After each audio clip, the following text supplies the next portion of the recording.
Hey everybody, it's your old pal Brian Hunt. Welcome to another episode of 60 Seconds of Risk. And today I want to do another book review, and this one is the most recent from Scott Galloway, The Algebra of Wealth, A Simple Formula for Financial Security. If you've been paying attention to my LinkedIn posts or my social media posts, I'm a massive fan of Scott Galloway. I've come to discovered him a couple years ago watching his interview on CNBC. Really love his perspective on business, technology, investments, having to try to live a happier life. And I gotta tell you, if in a nutshell, this is the book I wish I had gotten when I was like 25, right out of college. There's the old saying that youth is wasted on the young. I've done very well for myself as a career. I've gotten to the point I'm very settled in my financial position, but it took a process to get here. I learned along the way, stumbled along the way. A lot of what I've come to learn, with being a CPA and my master's in finance, we're having worked for over 30 years in different industries.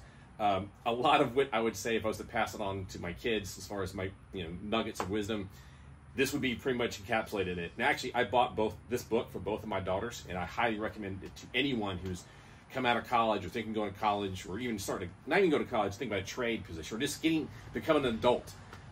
What the future looks like, how you want to make the best decisions and maximize your benefits to yourself and your family, to your career, making sure you get the best bang for your buck as far as your money and your investments. Highly recommend this book. He knocks it out of the park as far as summarize it into a very concise manner that you can understand it. You can actually action items on each chapter. I mean, there's all the standard things. You spend less than you make. That helps you to create wealth. You want to put your money's long-term in low-cost index funds, which I've been doing most of my life, and it's paid off very well. Just little tidbits like that, but just also things about how to think about your career and, not necessarily chasing after your bliss, but do what you're good at. Now, the question is, a lot of people, when you come out of school, you don't necessarily know what you're good at, and it's going to take time, and he addresses this. But the key is find out what you're best at and maximize it and work hard. And from there, positively grow. And also, he talks some things about as far as how often you should be looking to change jobs so that you're being paid competitively in the marketplace.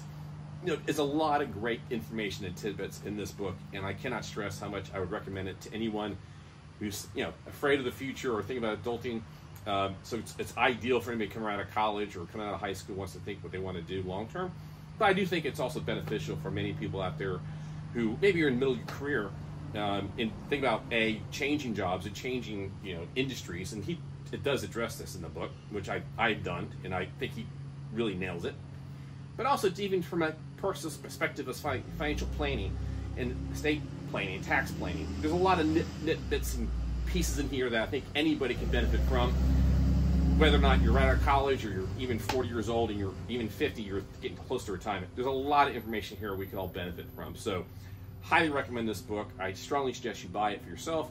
And if you got any kids or coming out of college or going to school, I cannot endorse this book more.